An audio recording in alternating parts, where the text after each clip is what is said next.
Hello, everyone. Welcome to the Jarek Brian Show. My name is Jarek, and guys, we have a very special episode.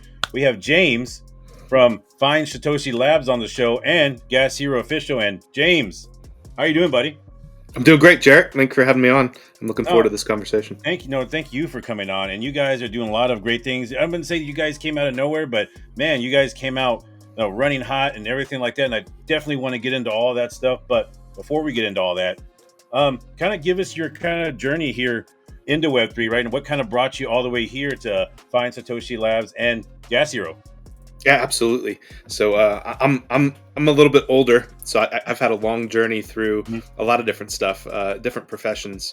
I was full time in medical for a while. Retired from that when my kids got to a certain age. I wanted to be home a little bit more. Went into full time content creation. A partnered Twitch streamer for 8 years now, I think, something like that.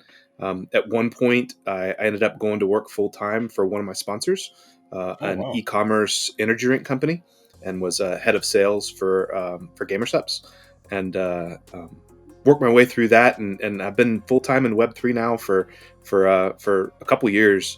Got introduced to cryptocurrency and Web3 gaming in particular to start, like years and years ago.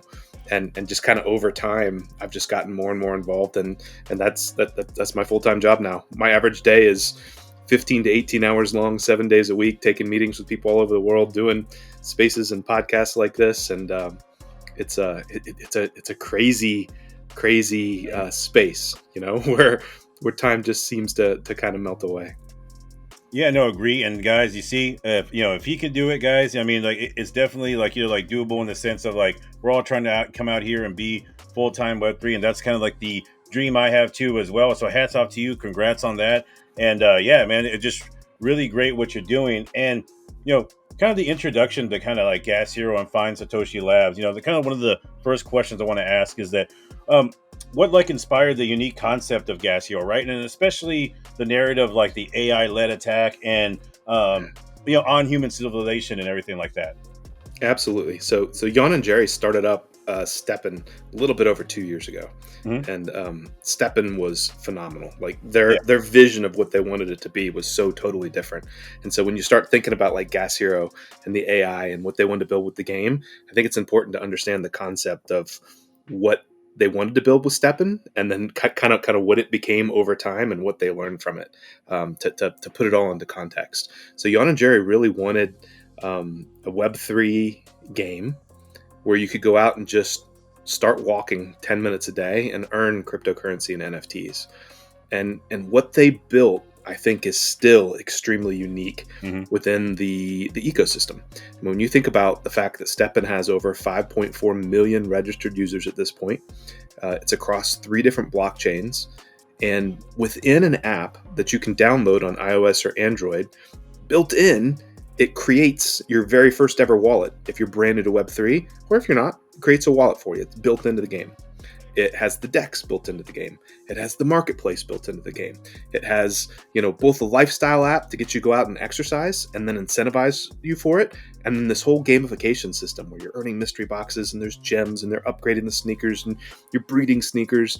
It has a fiat on-ramp where if you have Apple Pay tied to your phone, using your credit card, using your bank account, you can buy your very first ever NFT, buy a sneaker in the game, and go out and start earning crypto and NFTs. It even has a music player built in, all within an app.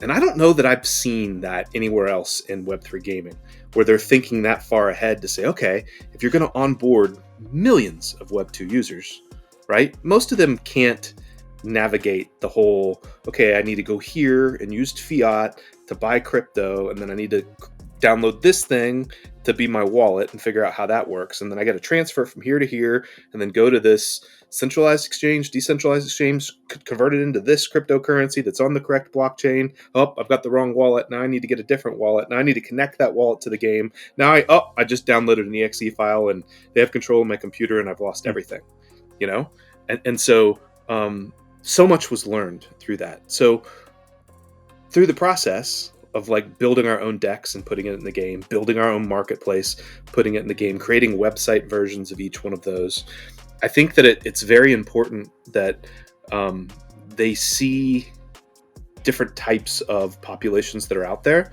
that could potentially participate in our ecosystem. And where Stepn is great because moms and grandmas and, family members, friends will download that thing and play it. Still, like hundreds of thousands of people playing that thing. I think over the next year or so, we'll onboard the next million, right? Without a problem at all. There are those traditional gamers that like going outside and walking an hour every day or running and kind of building up. That's just not their thing. They want to play a more traditional game. So Gas Hero and the inspiration behind it was really, how do you create a mobile game that a more traditional gamer would love to play? That could be both an idle game where you could just play it 5 minutes a day if you wanted to. But if you want to get into all this levels of strategy and depth and social interaction and really build social into the game from scratch, what would it look like? And then how do you tie in lore? You mentioned the AI in the year 2084 and this whole idea of like AI has taken over the earth, like it destroys humanity. There's been this mass extinction event. The surface of the planet's pretty much wiped out. Everything's pushed underground. And where Gas Hero starts is literally these underground heroes start being able to be created. They're not human, right? They're something different. And fight your way up to the surface. And I think within the gaming world, having that little bit of lore, having that piece is important.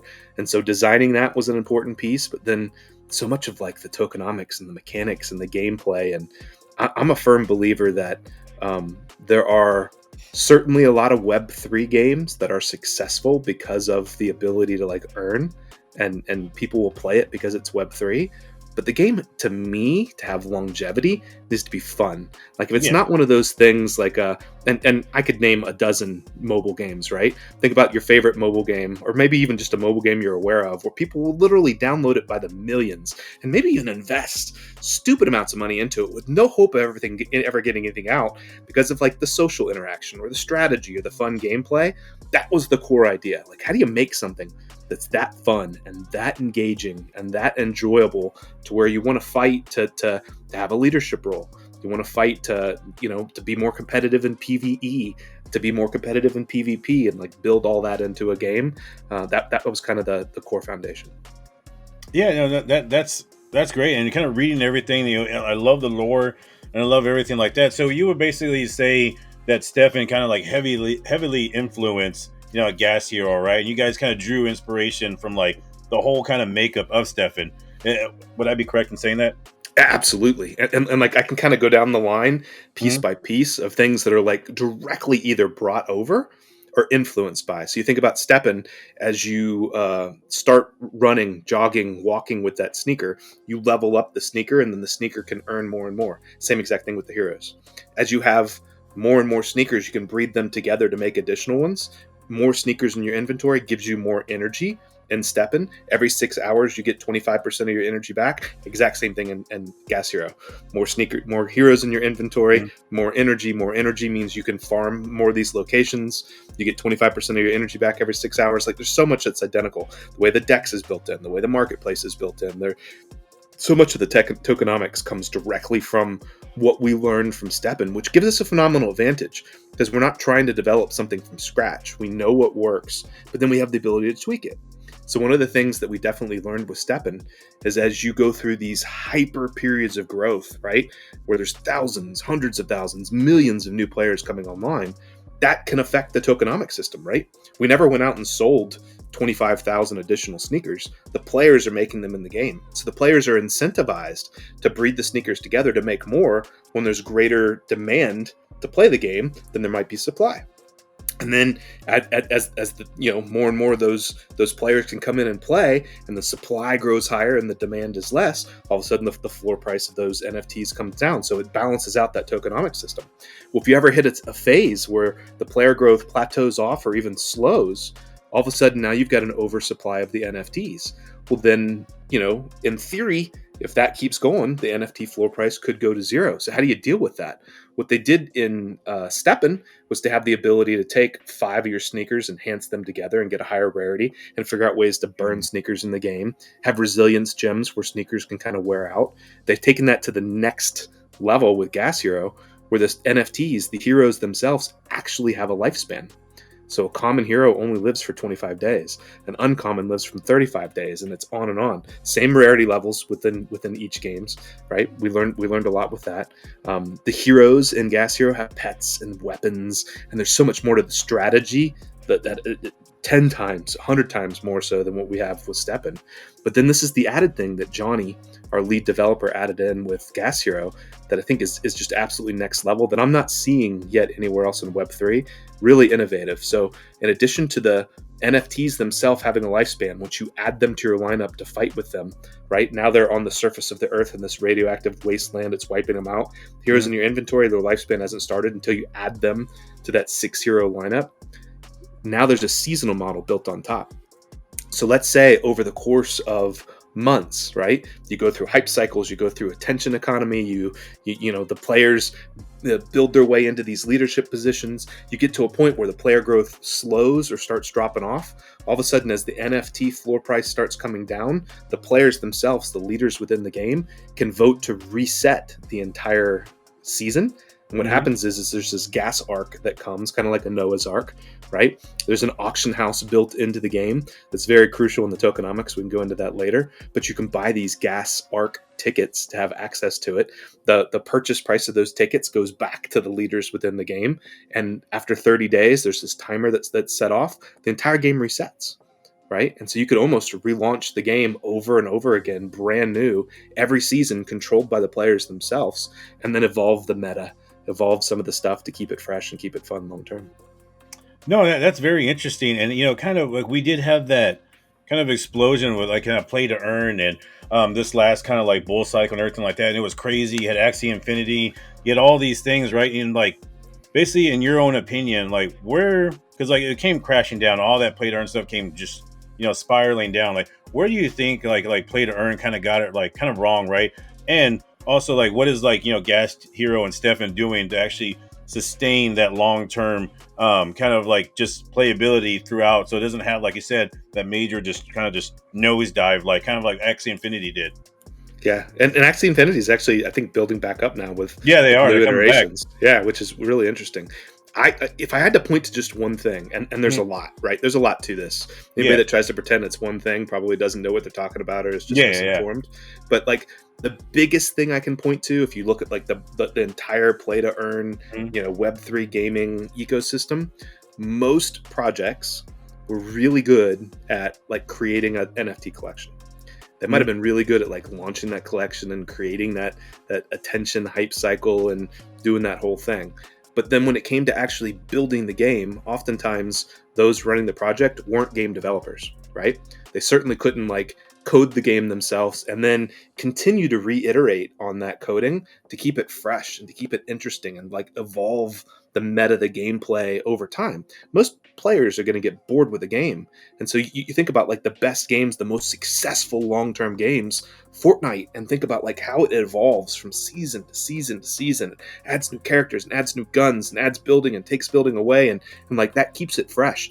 Adds in something overpowered that takes all the best players of the game and they're all crying and complaining, oh, this is so overpowered. And then they nerf that thing and it goes back and forth from the casuals have an advantage, controllers have an advantage, you know, mouse and keyboard has.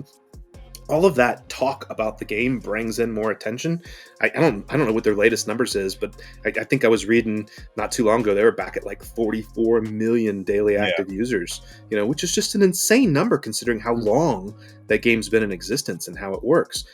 I think for a Web3 game to be successful long term and not go through that pump and then end up having the floor price go to zero, they need to focus more on what they're building in the game itself and making the game something that you would play regardless if it had blockchain technology behind it. The game's got to be fun. The game's got to evolve over time. It needs tweaking. It needs seasons. It needs something to maintain that interest, right? And then you've got to figure out a way to have the tokenomic system balance that economy to where it doesn't become so flooded with millions of NFTs that they're all worth zero. And it's not so few. Like, think about a project that has 10,000 NFTs. And you have to have an NFT to play the game. There's no way to create more NFTs in the game. And then you get to 10,000 players. How can you grow beyond that? You can't. It breaks it, right? So you have to think ahead. I think the most successful projects in Web3 gaming going forward will be ones that have game developers on the team. even those projects that can go out very successfully and find a third party to develop the game, that's expensive. Like, game development is really expensive and takes a lot longer than people expect, especially for like a good game, right?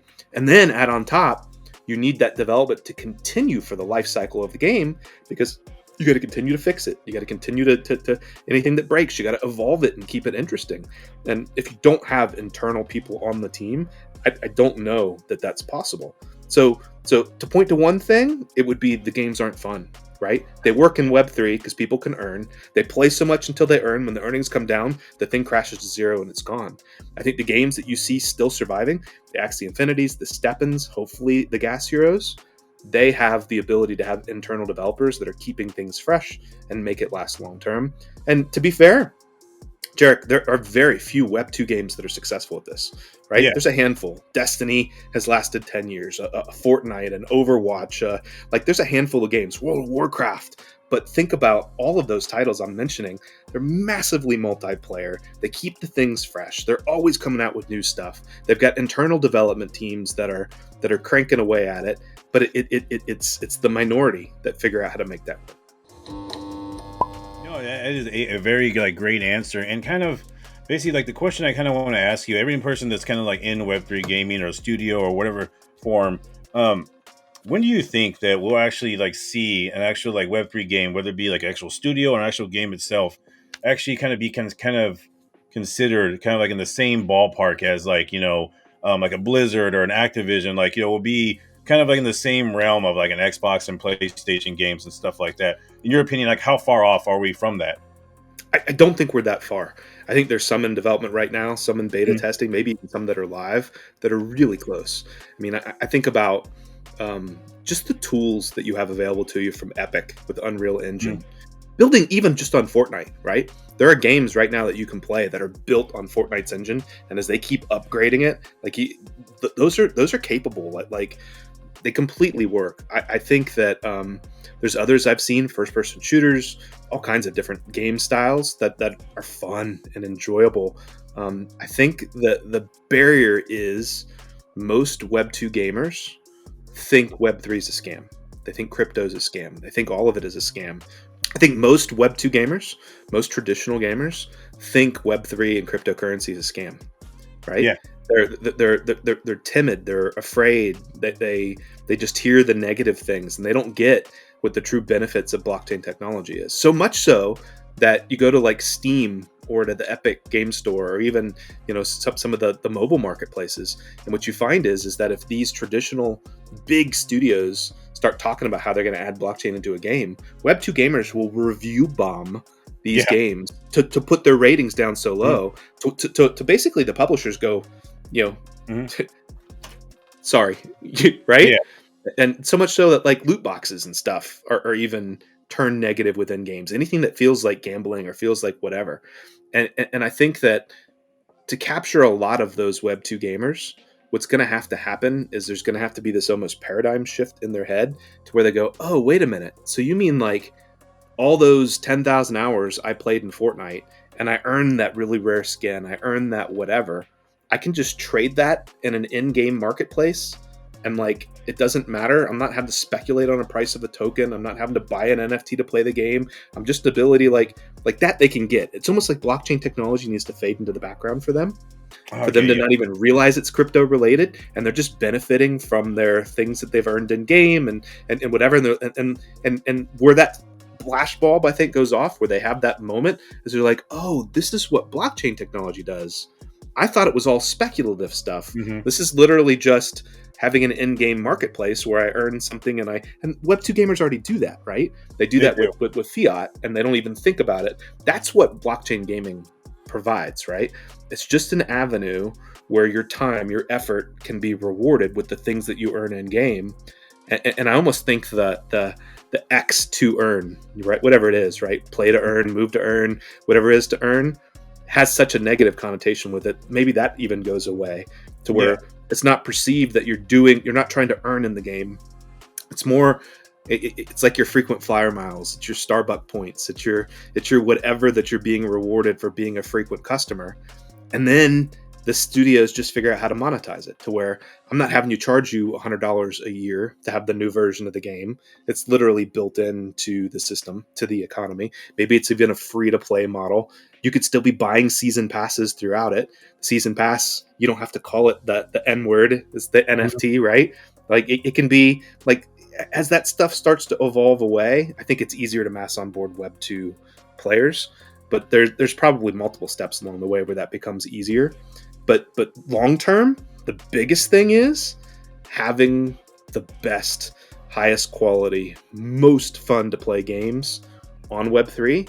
Those gamers are going to go where the fun game is, right? Oh, yeah. If all of a sudden all their favorite YouTubers and all their favorite Twitch streamers and all their favorite Kick streamers, right, their favorite TikToker, they're all playing this game, and maybe it's what was the silly game where everybody was just climbing up the thing? What was it called? Up? Something like that? Yeah. Imagine if Up was on blockchain and it was just completely the whole thing and everybody's playing it. They're going to jump in and play it too, especially if they don't have to buy a $1,000 NFT to play it.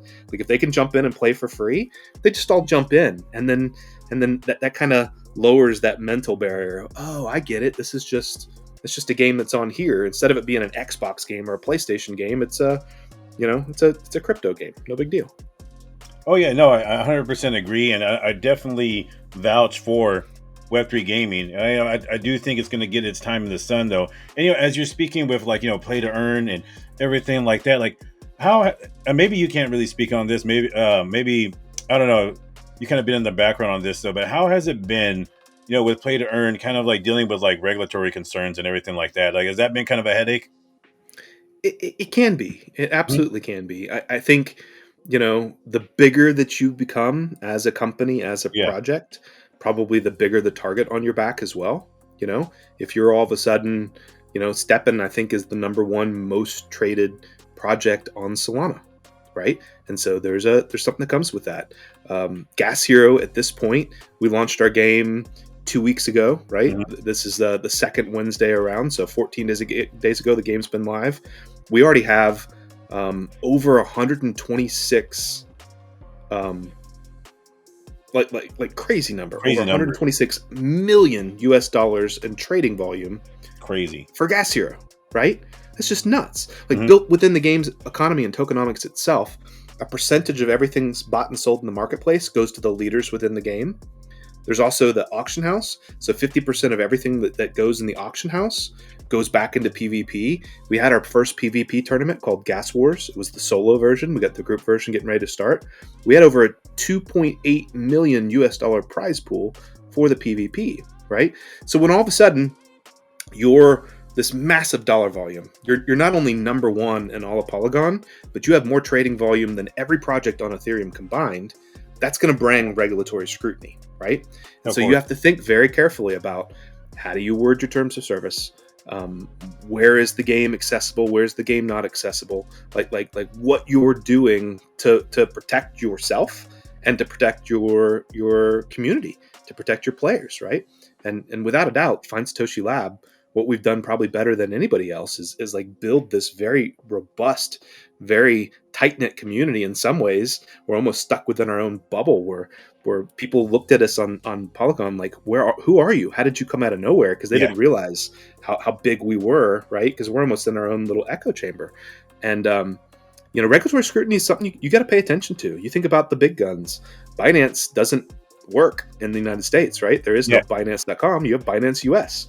You think about Coinbase, and you think about Polygon chain. You think about like all these entities. They have to think about how they operate in different parts of the world. No different for us. Like the way that we build the game, the way we make the game accessible, how we market the game. We absolutely have to think about that, and just make sure that we're staying on the right side of everything and informing the players, because a lot of that responsibility goes back to the player, right? There's in an ideal world, and we could debate if we're close to this or not, but in an ideal world, a Web3 company could provide a game that's available everywhere in the world to every person, to everything, and then it's on that person to determine, okay, I live here, here's the laws and regulations of my area. I have to decide if I'm allowed to play this or not based on my local laws. That would be the ideal, right? Certainly in some areas it's easier than that in others. But do your own research. You need to know what you're legally allowed to do and what you're not legally allowed to do, depending on where you live, and what you need to report, right? Because some places consider everything that you do income. Some places, treat that income differently and treat how you have to report that stuff differently, and that can get really complicated.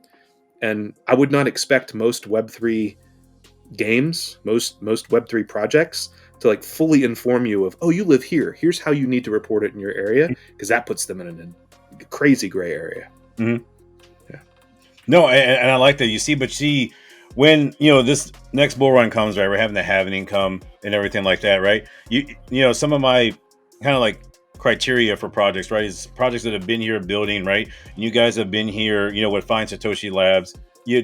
You already had a success already with Stepn, right? Now you guys are transitioning to this. You guys have already kind of dealt with some of that like regulatory concerns, right? And that's why I tell people when they do their research, like, look who's been here, look who's been grinding, right? Look who's already had success, right? And who just didn't, has been here grinding through this bear market. And for the volume you guys have done, in this kind of, we're still, the start of the bull, right? But still technically, we're not there at the halving yet. And you guys are doing crazy numbers. You guys are going to be really successful to me in the kind of like next kind of like bull run that we're going to have here, whether it be later on this year or the following. But kind of like getting into the actual like Gas Hero game itself. It's somebody new coming to like Gas Hero. Like, where would they start, right? If you could walk through like day one, like where do I need to go to actually start the game? Yeah, absolutely. And this was one of our learnings from Stepn, right? With Stepn, we onboarded millions of players, the vast majority of which, surprisingly enough, Web 2 users that had never done anything Web3 before. And so we want to make it the same for Gas Hero. We wanted to make sure that we even made it easier. And so this is what we tried to do. With Stepn, you actually have to go to the Apple App Store to Google Play and like download the app, and that takes additional regulatory scrutiny to get everything approved through Apple and Google, especially when you start talking about fiat and having Apple Pay integrated and that whole thing. Got that done. Yep. And not easy, right? Months and months and months of negotiation. And every time we want to push a product update, you've got to go ask Apple and Google for permission, right? And sometimes you're waiting on one or the other to catch up so that you can release an update, right? And it might be 2 months after you have coded it that you can actually get it into players' hands. Exact opposite with Gas Hero. So Gas Hero, we chose not to go the route of putting it in the app stores. There is phenomenal benefit. Don't let me discourage you. Like if you're building something that goes into an app store, like having your app in that marketplace, having users scroll down through popular games, seeing your app has millions of downloads, there's phenomenal marketing benefit from there. But it's pros and cons. So we wanted a little bit easier onboarding for Gas Hero. We decided to create a WebGL progressive web app. So literally from any phone, any tablet, any laptop, any desktop, even a TV that's got a browser and an internet connection, you can play Gas Hero. You don't have to download and install anything. There's no exe files. You don't even have to bring your own wallet and connect it to Gas Hero, because we know that so many people have assets in their wallets and they get really worried about, is this a safe thing to connect my wallet to? Is this a bad link? Is this the official link? Whatever. So Gas Hero is started by just going to gashero.com, our website.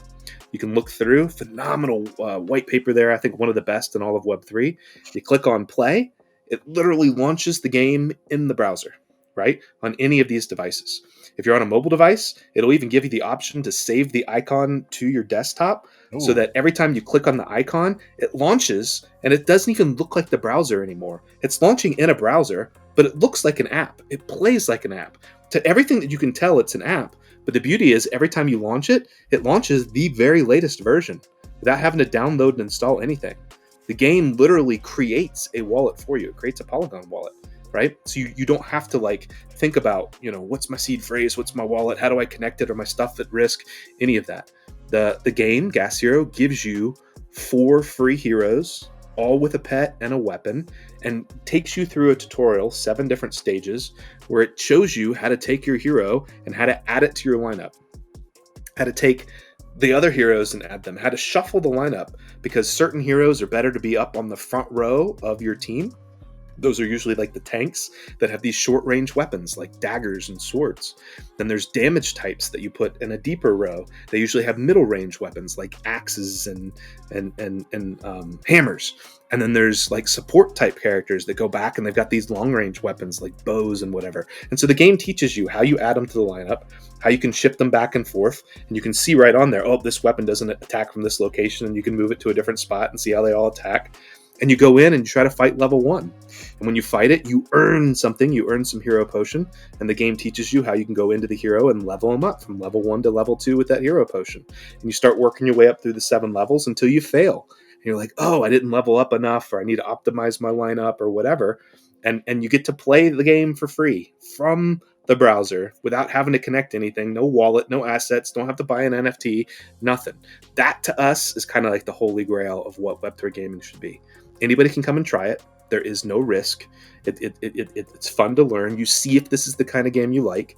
And then when you break through after the 7 levels to the surface of the Earth, then you start to learn some of this lore of the year 2084 and this mass extinction event, and all these cities are wiped out. And now you've got these gas heroes with these teams, right? You learn that there are these cities that you can settle in. And so there's this social hierarchy built into the game of clans and guilds and districts and cities, and then kind of the world itself. And it's not until that point that you've already had all these levels to learn and play that you then can decide, do I want to purchase an NFT and play this game longer term? So the first NFT you need is called a base construction vehicle. And similar to Stepn, we built the marketplace right into the game. So you don't have to go anywhere. You don't have to buy an NFT somewhere else and transfer it in. Literally right within that game, you have the ability to buy your first NFT, to settle at whatever location, either randomized, or you can have some friends that had invited you to play. You go join them and actually create this social structure where you build your way up. And, you know, the onboarding process, I think, has been slowed a little bit for us, as successful as we are, just because the demand has been so high. The floor price of the NFTs has been expensive. So there's a lot of people that come in and they're like, oh, wow, like that's expensive to start. And so I think there's a lot of people almost sitting on the sidelines going, oh, I hope these prices come down soon because I don't want to spend that much money to play. And so they play with the free characters maybe over and over and over again, right? And they're kind of waiting for that opportunity to get in.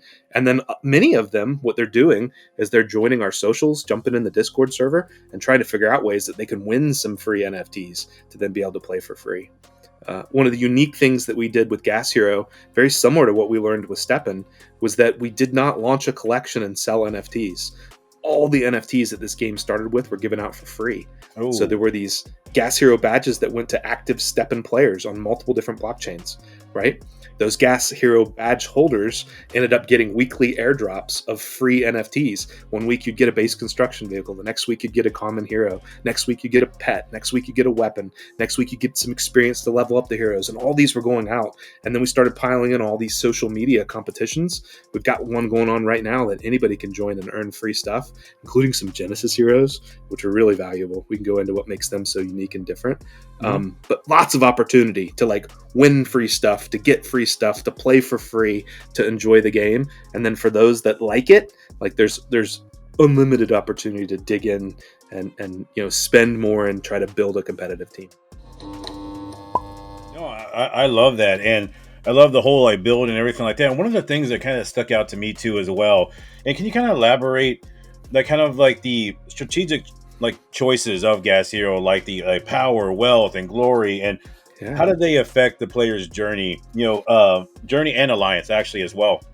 For sure. So what Johnny wanted to try to build was something that would appeal to different personalities. And so we know there are those that would literally not play the game, but just buy the NFTs and try to trade them and speculate on price value, right? Maybe even buy our governance token and just speculate on it. Maybe they just play with the free characters and see what they could get or earn some free stuff, right? Through giveaways and like try to maximize. But then there'd be those people that would go in a little bit more hardcore, but they'd play it like an idle game. Right? They only have so much time. They got a full-time job. They got a family. They want to log in and blow off some steam and play 10 minutes a day, play an hour a day. But then there's those hardcore gamers, those PvP types that would get into all the levels of depth and strategy and the whole thing. So the idea of like the power and the wealth and the glory is that there's different ways, there's different strategies of how to play the game that should appeal to each of those, where If you want to play it as an idle game and just farm one resource like the old Farmville on Facebook, right? You can take that resource, sell it in the marketplace, make enough money to more than cover your investment, and just be happy, right? If instead you want to try to earn a leadership position at that clan or guild or district all the way up to that world level, you can actually earn income from a percentage of everything that's bought and sold in the marketplace coming back to you, right? And so you can build a strong team. You can try to be liked. There's different ways to earn the different leadership positions. Some of them you're being voted on. Some of them you're almost donating things. Some of them you're having your team fight to see who's strongest to earn them, right? And then there's this whole PvP versus PvE. So the adventures that you can go on to earn these different items in the game, you can do solo. Then there's group adventures where your whole clan, your whole guild is going in and competing together as a group. Same thing with the PvP. There's solo PvP that you can do. We just had our gas wars. The solo, that was the $2.8 million US prize pool over the weekend. And then we got the group PvP getting ready to kick off. And it's all kind of built on this calendar to keep the activities, to keep the voting, to keep the different ways, right? And so you get to pick and choose. And for some people, it'll evolve over time. They'll think, I'm just going to play this as an idle game, just kind of see what it is. I'll get my feet wet in it. And they're like, I can earn this leadership position and be my clan, leader and see what that does. And the team I built to be the clan leader, I can now compete in PvP and look at what I can earn over here. And some people will get into that and do all the greater depths, and others will keep it very simple and just farm an item, right? Oh yeah, no, and I thought that was like very interesting. And you're talking about like the different like classes and pets and everything like that. Could you also like go into that too, as well? I found that like very interesting. Yeah, absolutely. So each hero has these nodes that open up in a skill tree as you level them up. The more rare the hero type, from common to uncommon to rare to epic to legendary, the more chances that you unlock the entire skill tree. There's certain nodes that kind of hit very frequently the same things. I think it's the third node is always like your weapon node. The fifth node is always your pet node. I think the second one is always like your group. And so within the heroes, there's types. I already mentioned how there's like tanks that tend to go up front of your lineup. The damage type kind of goes in the middle, and then you got your support staff that go in the back. But then there's also like these groups where different heroes kind of come from these different group types, right? And so you get some benefit of like matching the same group within your heroes, an added modifier. You get some benefit of, if you unlock that node for the weapon, of putting a certain weapon type on a certain hero. You get some benefit of like putting a certain pet type on certain heroes, and like all these things stack. And people are starting to learn that within these skill trees, there's certain skills that are overpowered that could change from season to season that you want on a team. So, for example, there's a certain skill that allows you to stun a single enemy on the other team. It's a stun skill, right? Well, when you're fighting against the clan boss to win clan leader, your ability to stun the boss so that he can't attack back can get you a much higher score and rank you much higher. So I might actually have a weaker team than one of my clanmates that I'm competing against for the highest score to win my clan leader. But because I've got the stun skill in one of my heroes, I can actually put in a higher score than they can.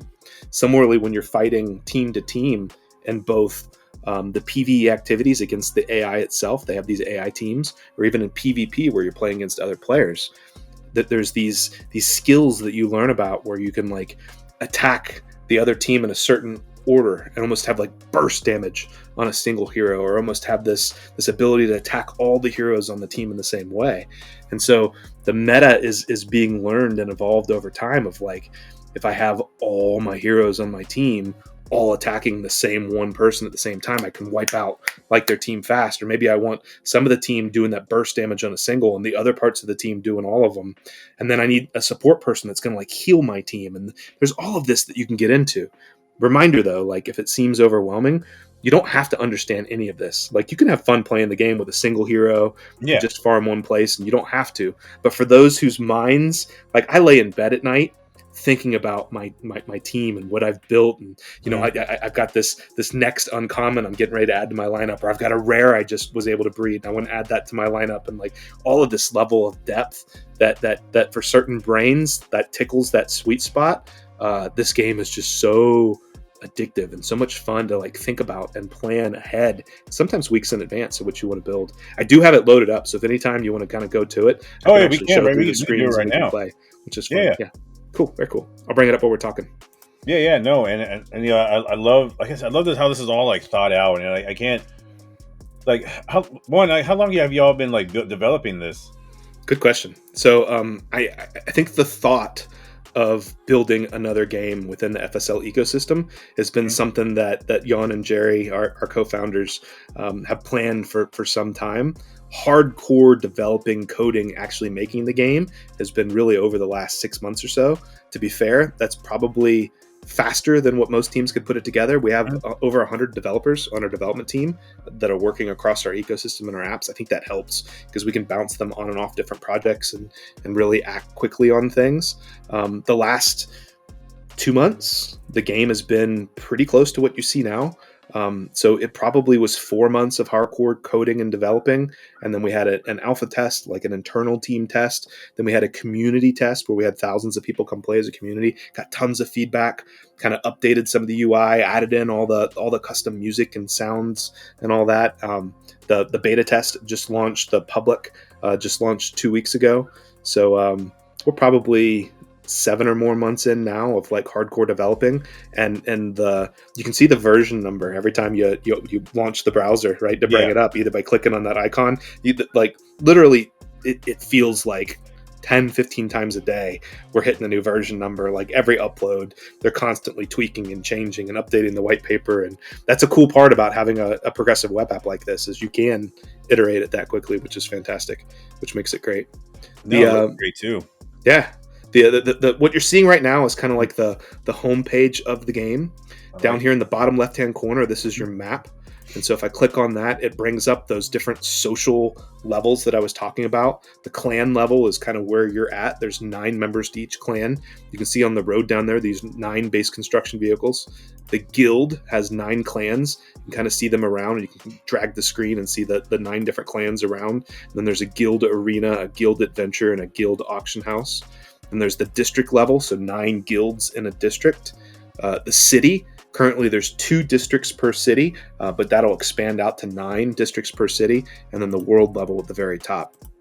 Then within that, you've got your solo PvE that's baked right into the clan level. So there's the AI factory. That's where you farm hero potions to level up your heroes and breed them. There's the zoo. Here you get parts so that you can create the pets. Battlefield sites is where you get your parts to create weapons. The power can mine is used to upgrade your base construction vehicle that can get you more energy. You can also use this to help breed. You've got the living area. This is where you get parts to level up your pets. And then the clan boss. This is what I was talking about, where you can actually fight against a clan boss with your team. I think I got audio off because it can come through really loud. We can always add that back on if you want. So this is my lineup to go into a clan boss fight. You can see I've got 2 tanks on the front row. One's got a dagger and one's got a sword. All 6 of my heroes in my lineup have a pet. These are all max upgraded, so common heroes on the front row go to a max of level 20. Then I've got my damage types here on the middle row with axes and hammers. I've got both a damage type and a support on the back. The book goes from any range. The bow goes from any range. Again, the white paper kind of goes through this in graphical format and shows it really, really well. And so I can fight against a boss. You'll see this boss absolutely wrecks house. So the idea is you're not trying to kill the boss at our current levels, as we're like leveling up our characters and getting our team stronger. What you're trying to do is score more damage against the boss than anybody else on your team. This comes up every 4 to 5 days and allows you to constantly be fighting amongst your team as people are leveling up their accounts to become the new clan leader and to earn that income from the stuff that's in the marketplace. So having a hero on my team that would have the ability to stun the boss would make a big difference. You can see that every time his bar behind him gets to full, he's attacking and pretty much wiping out an entire character. This is my support character that's left. She has the ability to heal. I got 7,193 damage, and so I can actually go in and look at my entire team and see that right now I'm second place on my team. So there's somebody else that's built their account stronger than I am. I've got 6.5 hours left to try to get a higher score against this clan boss to be clan leader. Currently, I am clan leader for my team. I'm the current clan leader, so I'm earning literally in the game from this, and so that gives me 5 chances to try to beat this other character. Then as I go around, I talked about solo PvE. This is that AI factory I was talking about. So there's different difficulty levels, and depending on how high you build your team, the rarity of the heroes, the way that the skills integrate, the weapons, the pets, the whole thing, I can move my way up. So this easy level 1 is very similar to like the tutorial. I told you everybody can play for free. So I'd get 1 hero potion from beating this level. As you go up to higher levels, you can see it's more and more rewards that I get. I'm currently fighting at an easy level 6, and I can get 12 to 15 awards from this, right? As I go up to normal, there's the 6 different stages. And you can see how it goes up higher and higher, and then high, and then hard, and then nightmare. So there's a progression built into the game.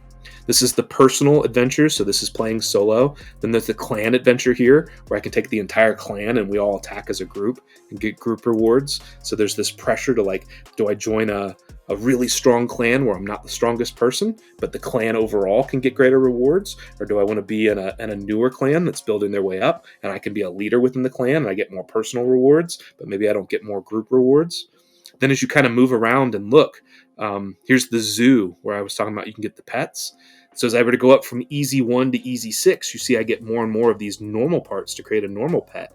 But then as I go to these higher difficulty levels, you see that I start getting common rewards and uncommon rewards. So this is a way to earn the parts to get an uncommon pet. Up at the higher levels, maybe even to get a rare pet, and up through, which makes it fun, right? That you get that rewarded for that progression within the game. So I can fight one of these so you guys can see what it looks like.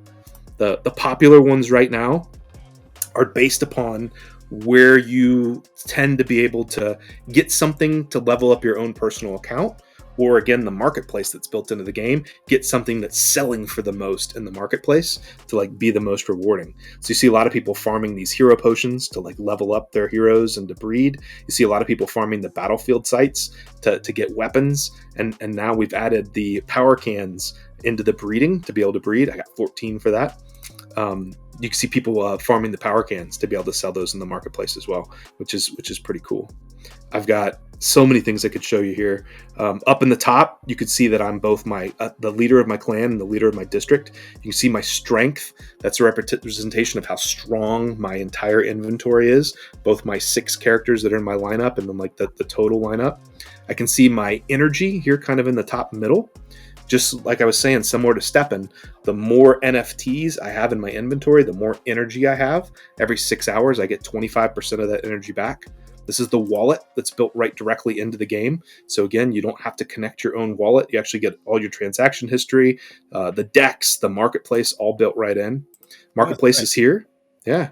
And so you all the NFTs, all the heroes, all the weapons, all the pets, even all these fragments. Let's say I need additional hero potions, or I just farmed some hero potions and I want to sell them. All built right into the game, so you never have to leave the game itself to do these things, which makes it really, really cool. And then one of my favorite features that's in the game is built down into here. So this is the lab. This is where you can level up your base construction vehicle. You can recycle old heroes and use them to level up the skill tree. There's a workshop area where I can make more base construction vehicles so that more people can join the game. Skill tree itself, where you're leveling those things up. And then one of my favorite things in the game is breeding.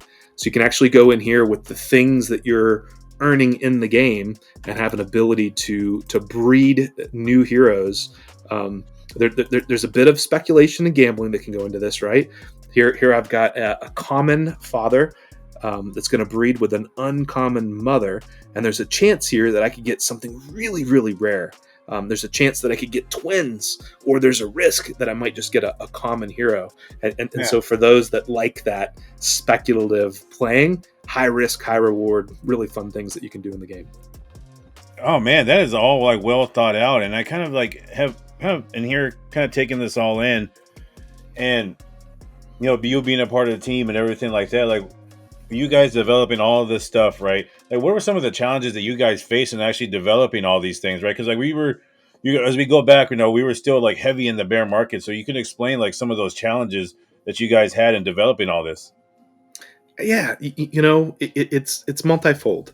Certainly, having extra developers on our team gave us a tremendous advantage over a lot of other projects, right? We weren't having to go out and find third parties and having to negotiate and contract and whatever. One of the challenges was certainly, to our community, they want to see all the effort, all the development, making Stepn evolve and have new things and stay fresh and stay exciting. They want to see the decks get better. They want to see the marketplace get better. And so one of the challenges we faced was even announcing to the community, hey, we've got this other game that we're making. Some people are frustrated, like, all that should be going to our existing game. Why are you building a new one? And so communication, listening, like getting feedback, asking, right? Getting that feedback from the community to make the game better, I think, was really important. Once we were able to tell them more about the game, show them the game, let them come and be a part of the community test, I think that it helped in a lot of ways, because they could see this wasn't just some whim. Like, this is something that could be massive. Certainly the trading volume helped with that as well. There's just so many pieces and parts, I think, to being successful. It's something that we couldn't do without many team members. Some of these projects I see that only have one, like it's the founder and they do everything and they contract it all out, or maybe they have 2 or 3. Like, you have to wear 50 different hats as a founder if you're trying to, like, be the community manager, be the customer service, be the CFO, be the COO, be the CEO, be like all these pieces and parts. Certainly one of the things that our CEO, Shitty, was able to do phenomenally well is, like, build this great team that is amazing people that are so good and have so many different talents. And we've got people that do customer service that love it, that are phenomenal at it, that if I had to do customer service all day long every day, like, I would probably enjoy it for a few days, but it would get really old to me, right? Same thing, like people that do well at coding, people that are building the website, people that are like running the ambassador program, people that are running the Twitter accounts and doing everything on X, people that can go do spaces, people, like, it takes so many different pieces and parts to, like, find the right personalities and then make them all work together. That was probably a challenge, right? To find the right people for the right positions. I think one of the things, I'll give you some secret alpha. One of the things that we probably have done maybe better than anybody else in the Web3 space was we built this ambassador program. At times, over 75 people, paid ambassadors representing our brands, representing our projects. For Gas Hero launch, we added in another 50 plus that was pioneers that were just on Gas Hero, where ambassadors are across all of our brands. Within that ambassador team, they're all over the world in all languages, right? On all platforms. We've got people in Korea that are on Katalk Talk and Navar Cafe. They're in Japan. They're on Twitter. They're in online. They're in China on WeChat and these other platforms. They're in the States on X and on Telegram and on Discord. They're in Australia. They're in the Philippines. They're in all over the world, right? And one of the things I think that we've done really well is to recognize these personalities, these individuals that love our products, that love playing Stepn and making content about Stepn and creating posts, threads on Twitter, creating videos to put on TikTok, creating whatever it is, right? They love reaching out to influencers and to other games and like making connections and doing these things. And when these people are doing this, literally hours and hours a day, 40 plus hours a week, right? It's sometimes in addition to their regular Web 2 job, bringing those people on board and, like, teaching them and evolving them, giving them a career ladder, hiring them to be part-time employees, promoting them up to be full-time employees. When you're hiring people that literally are doing what you want them to do already for basically for free, and then you start to pay them for it and reward it, and people love doing what they're doing, like, even if you weren't paying them, they'd still be doing this job for free. That creates this special mix of personalities that make it so much fun to work with my colleagues.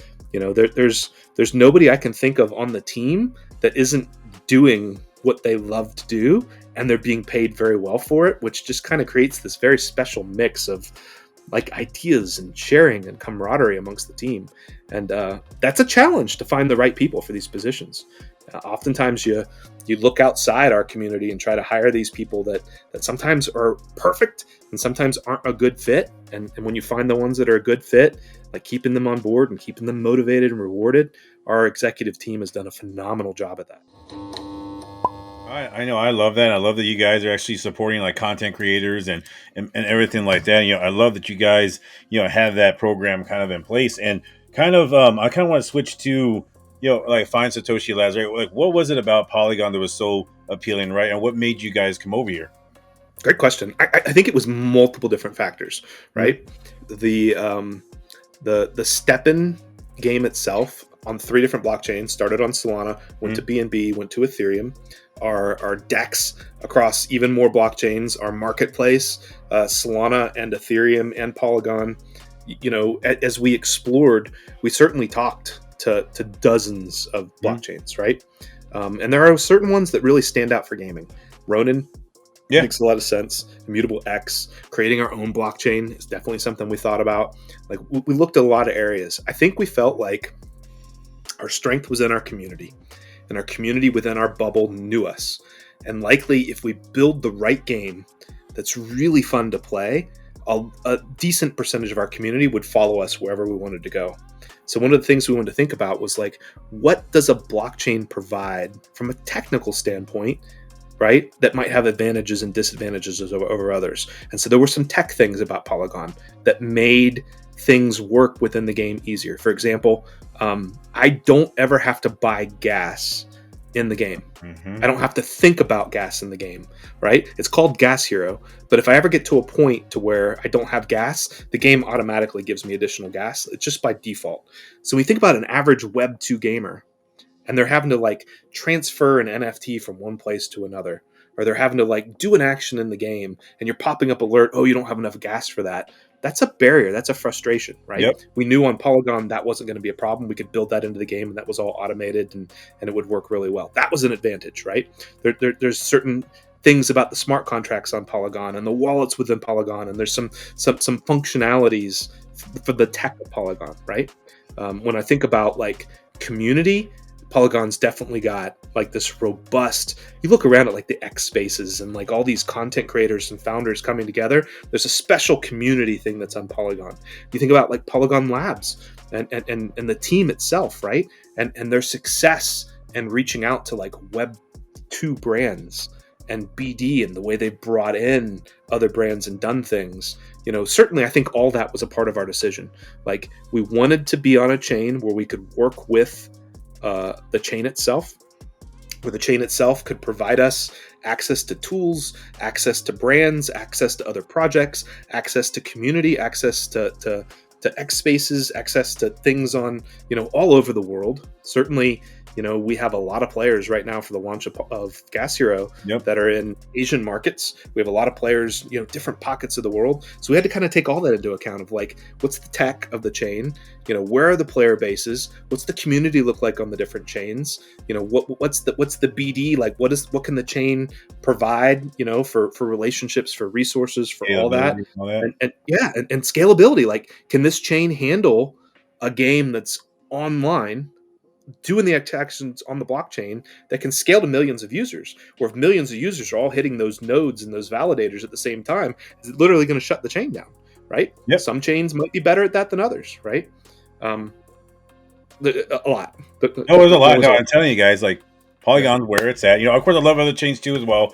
I'm definitely a cross-chain podcast, but love Polygon, love the community. And that's a great answer. And kind of like, I don't want to take up too much more of your time, but I definitely still have some more questions to get into in the sense of, I'm not saying like which one's better than the other though, but can you kind of say like, what are some of the like differences in between like Polygon and Solana, right? And also do you guys see yourself going to another chain? And if so, do you have that chain in mind, or is there a couple chains that you would like to be on also as well? Good question. So I feel like there might even be a bigger community on Solana than there is on Polygon. Mm-hmm. I don't know that it's as tight knit. I almost feel like within the founders and the spaces, there's probably more sharing on the Polygon chain, or maybe the Solana chain's a little bit more. This might be just personal opinion, though. This isn't like the founders thinking this, but like as tight as the Solana blockchain is, and all the communities, and you go to Breakpoint, and you see everybody come together and whatever. There's probably more clicks on Solana, maybe because it's bigger. like as you grow out to more people, than on Polygon. Not necessarily a pro or a con, just kind of Yeah. something to be aware of. That's a little bit different. There's probably more projects, more whatever on Solana than there are. When I think about like speed of transactions, I think about the speed being a little faster on Solana than it is on Polygon. Mhm. When I think about like gas, I think it's very inexpensive on both. It might technically be a little bit less expensive on Solana than it is on Polygon, but that doesn't seem like a limiting factor that would prevent somebody from building on Polygon. When I think about like Solana Foundation versus like Polygon Labs and whatever, both very active, very involved. Solana spends a lot of money putting on Breakpoint and hacker houses and like all these things. Polygon spends a lot of money, like probably very comparable there. To try to pick one and say, oh, this team does it better. It probably at different phases. One's done better than the other, and then the other kind of, you know what I mean? And to me, like I'm not a one chain maxi. You know, as much as I love Solana and I'll always be on Solana, I also love Polygon. I'll always be on Polygon. The idea to me of like building a game on Ethereum just doesn't make sense. I get a PFP collection. If you're trading $100,000 and up PFP, gas fees don't matter at that point. But if you're trying to trade a shit coin, or if you're trying to trade like a $10 PFP on ETH, like how many times can you trade that $10 PFP on ETH? It doesn't make sense. Yeah. And that's where layer 2 and that's where Polygon makes sense, right? To me, there's probably a lot more pros and cons I haven't gone into, but both are comparable in a lot of ways. I think Immutable, Ronin, like there's so many blockchains being talked about today. You ask, will we ever go to another one? I'm sure, 100% chance at some point we add, additional blockchains. At some point, do we build our own? Who knows? I'm sure that's something that we're thinking about. There's pros and cons of that too, right? But where does James like? Where would James like to go next? If not saying you are, but like, where would James like to go next? What is another blockchain that looks kind of like, that looks pretty cool to build on? Just like your own opinion. Yeah. Not saying it's going to happen, but what James like? Immutable makes a lot of sense to me. There's a lot of big stuff being built there. Oh yeah. Ronin makes a lot of sense. I was an Axie player in the very early days. It was not easy to play Axie, from where I lived in the world and to try to make that work. But I look at the games that are being built on Axie. I look at the number of wallets. I look at the amount of gamers that are there. That makes a lot of sense to me. Some of the newer chains that are coming up certainly make a lot of sense. I would probably point to those two. But that's not to say that's where our development team is leaning. Just personally, I spend more time on Solana and Polygon than anywhere. But if you're trying to build a game, it'd be hard not to look at what are the top 5 chains with the most gamers, the most games, right? And those 4 I just mentioned probably stand out in that top 5. I don't even know where I'd go 5th. How about for you? Outside of Solana, Polygon, Immutable. Yeah. Make sure. Payback looks good, of course. But all those blockchains too, those are all definitely places. Ronin, like you said, and of course, Solana, Polygon. Like I said, it doesn't really make much sense to build kind of game on Ethereum. Like I do like an Immutable and everything like that, and kind of talking about NFTs in the gaming industry and everything like that. Like, how do you see as we kind of asked it earlier, do you think that gamers are actually going to accept them, right? Because right now they're kind of they'll blast it. But do you think we're pretty close to games being, NFTs being accepted in game, gamers actually just taking it in and be like, okay, this is fine? I think there's certain milestones that are going to happen that will be an almost paradigm shift, a watershed moment. Dr. Disrespect, one of the biggest streamers in the world, right, is making his own Web3 game. He comes from a game development background. To me, that's kind of the perfect mix. I look at a guy who's able to develop maps and advise games and make games. He's hired a development, not hired, he built his own development studio to make this game. He has connections to all the biggest streamers. Imagine Tim the Tatman and Ninja and Dr. Disrespect, the 2-time champion, and all these people jumping in and beta testing his game, playing his game on launch day, streaming it literally to Twitch and to Kick and to YouTube and making TikTok content and hitting all the platforms worldwide simultaneously, millions of views, millions of players, likely on day one, and it's a blockchain game. There's a lot of gamers right now, I think Web 2 gamers that haven't played any Web 3 games and like are kind of against it, but when their favorite streamer, when their favorite content creator, when their favorite YouTuber is playing this game and they see everybody having a blast and the game looks like fun regardless of the blockchain technology, they're going to jump in and play it. And I think that creates like this watershed moment where all of a sudden whatever blockchain he's on, whatever wallet it's using, whatever, they're gonna deal with it because they have to. No different than like I was a PlayStation gamer, but I had this game I really wanted to play on Xbox. I figured out how to get an Xbox. Or I figured out how to get a PC. Or I figured out how to get a Nintendo Switch. I figured out how to download and play this blockchain game that Dr. Disrespect plays because all my favorite people are playing it, and I want to go play with my friends. Like that's gonna happen. Is that the one that makes it happen? I think that's huge. Like I don't know if that's the end all be all, but I feel like that's got more success than anything else I've seen on the horizon. No, it's getting me excited. And also like a quick question too as well, besides gaming, right? Like where do you see like NFTs in general being used, like in a big way besides gaming? Like is there any other sectors that you think could actually benefit from the NFT tech itself? Yeah, everything, right? I think about being back in my teenage years where we didn't have a device like this with like every song, every movie, every TV show, every encyclopedia, every website, everything is on this thing live in real time, right? That there were days at which when I bought a video game, I would get a disc or a cartridge. And when I got tired of playing that game, I could go trade it in at the store and have some value to it and like get a different one. Or I could rent it at Blockbuster, right? And like have it temporarily. NFTs, I think, can be used for music. They can be used for TV shows. They can be used for real estate. They can be used for membership to the golf club or to the restaurant. They can be used for anything, right? It can be used for a rewards program. We've seen Starbucks and some, especially on Polygon, dip their toes into this, right? But it just makes so much sense to me that any credit card, any airline, any business that wants to reward frequent use could tie into NFT technology, right? NFTs could be used as coupons. They could be used as gift certificates. What a pain in the ass is it when Christmas comes around, right? And I want to get my kid a Steam gift card or Apple, whatever. Like if I could just go onto a marketplace and instantly have an NFT and like, the ability to transfer money worldwide. Like it's insane to me to have these transactions going from one bank to another that take days to go and high fees. Like blockchain technology makes all of that. And so when I hear, characters like Elon talk about X and being the everything app and like looking at WeChat and what WeChat has and the ability within X to have literal encrypted text communication, your video chat, your phone calls, your exchange, your wallet, your social media platform, all built into that. I think blockchain's a big piece of that. I think Elon gets that. Like to be able to exchange between different cryptocurrencies, to be able to like tokenize things and send them on the fly, to have proof of ownership of whatever it is, to be rewarded, the way he's going to try to monetize that with advertising and, paying out content creators.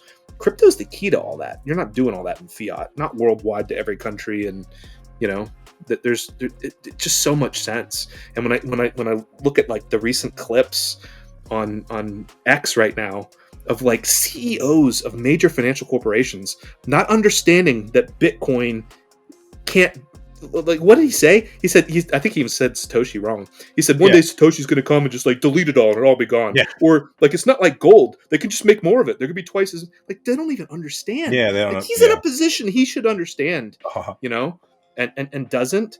We're so early. And I think NFTs can be used for anything. I almost feel like the phrase NFT might have to go away to get past the hump. Maybe we need to call it something else, but the concept of tokenization and putting things in the blockchain and like, even I think about these, I want to call them morons, but like you could use any currency to do illegal things, right? Yes. But there's 100%. Something inherently honest about the transparency of the blockchain. Whereas I transfer funds back and forth from my wallet to yours, as I try to steal something from you, like it can be traced in some way that fiat currency can't, right? So you think about, whatever it is, drug smuggling or Yeah. horrible, horrific things. When they're trading in US dollars, let's say, it's a lot harder to trace that Oh yeah. than it is to trace cryptocurrency. I think if everything becomes tokenized, it almost helps in some ways for like cleaning up some of that nefarious shit, where I think a lot of people are trying to say the opposite. Oh, it's all scams and bribes, and it's all dark money. No, like there's honest money in crypto, but people don't get it. I talk about people about being in this industry and like earning, being paid in the industry, and they're like, yeah, but that's not real money. Like, are you ever able to convert it to real money? And you're like, It's so frustrating when you bought that in crypto, and I'm like, yeah, no, but they actually took it. I'm like, yeah, 100%, man. It's just like I said, we're still super early, and I can't wait. I actually can't really wait for this next kind of like bull run, right? And I do want to kind of ask you too as well, real quick. Is there any kind of plans for like maybe like a Stepn, like Gas Hero, like kind of like crossover kind of like event thing? Or I don't know, maybe if you can comment it or not. I don't want to get you shot or anything like that, but yeah, is there maybe something like that in the works? For sure, and not just within our own brands, within lots and lots of different brands. So one of the things I promised you I'd mention that we didn't, I talked about the heroes in Gas Hero having a lifespan. I talked about the seasonal model and the ability for the leaders to reset. We have these things called Genesis heroes. So within Stepn, there are Genesis sneakers. They have very special things that they get airdrops, and they're like the early OGs to the game. And the Genesis holders on Solana got free things on Binance when we launched on BNB, and free things on Ethereum. Similarly, in Gas Hero, there's these Genesis heroes. There's only 2,084 of them. Kind of matches that year 2084 that this whole thing's happening. So many of those were created and are going out in the auction houses and have designs that are actual community designed, where they got paid to create that art, and they're getting a royalty every time that they resell, which is really cool. But there's others that we've held aside that are designed for collaborations with Web3 brands, with Web2 brands, things that we tie together with Stepn. One of the tanks in Gas Hero is called Trailblazer. He actually has like a Stepn shirt, not too different from this. He has a Stepn tattoo. There's absolutely like these social media events, these community events. There's like all kinds of tie-ons and all kinds of things that we've already started doing. Like in the early days, I told you we didn't sell any NFTs. They all came from playing Stepn into the community. But then over time as well, that absolutely will tie them together in lots of fun and unique ways. No, I love that, and I love that you guys are still kind of like incorporating Stepn too as well. Stepn was a huge success. If you guys are watching this video, definitely check out Stepn. Stepn was a very like huge deal, and it was a very successful. And as I kind of ask you this, right? Like, what are your like a year from now, right? Like, what would you hope to have accomplished, in Gas Hero and actually find Satoshi Labs? Yeah, absolutely. So, I think big picture in the next year, I'd love to be able to say we onboarded another 1 million, 2 million, 3 million Web2 users over to Web3. That through our apps, right, where we're able to give them something that they can play on a browser or download from their phone. It created their first wallet. They were able to get their first NFT. They were able to earn cryptocurrency and use our DEX to convert between cryptocurrencies. They could come to our marketplace, buy into other projects, see new projects launching, support artists, like play, learn, literally be onboarded to crypto as a result of a fun game that they had a family member that was playing that they wanted to play too, or their friend was playing, or somebody was streaming and they wanted to be a part of it, right? And so that's probably big picture, onboarding millions more people to Web3 over the course of the next year.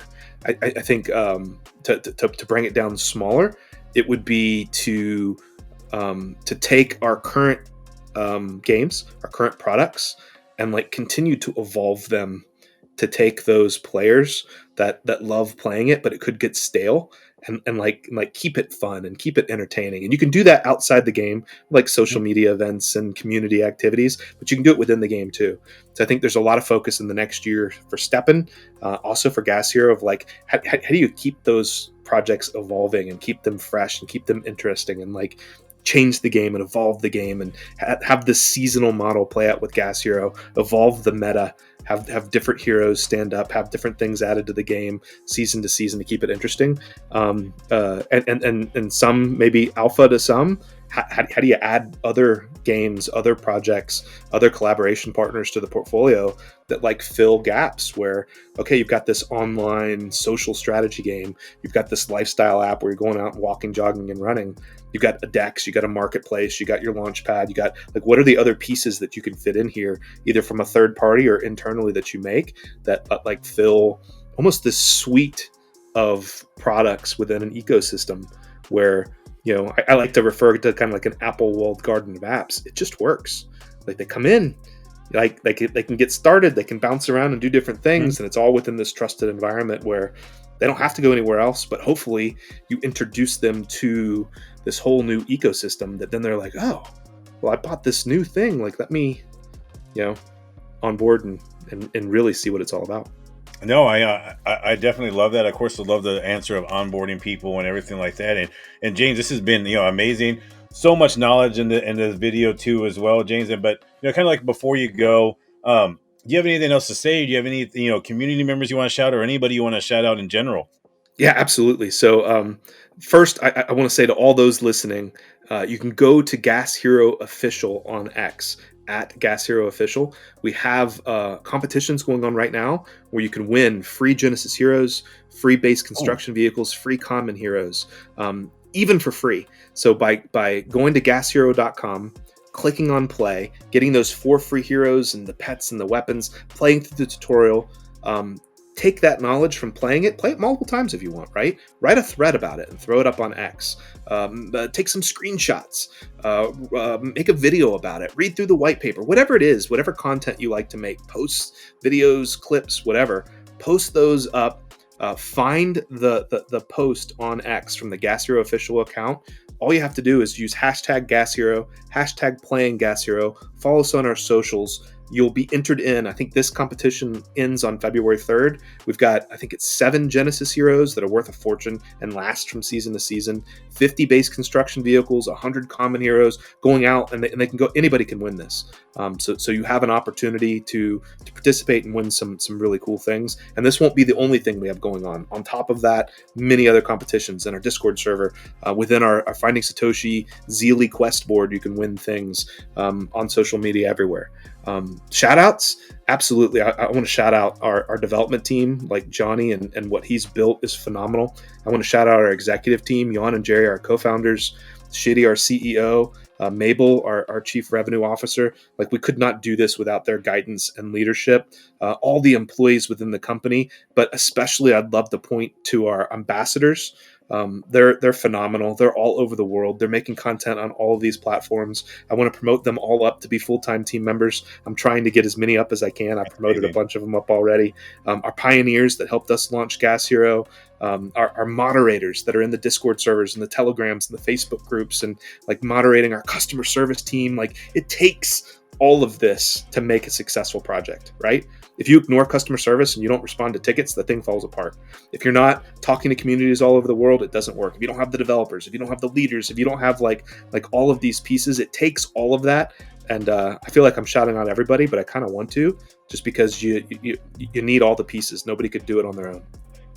Oh no, and that's great. And guys, definitely check out all of that with, you know, the Gas Hero. And James, I do appreciate you coming on, but this is going to wrap our show.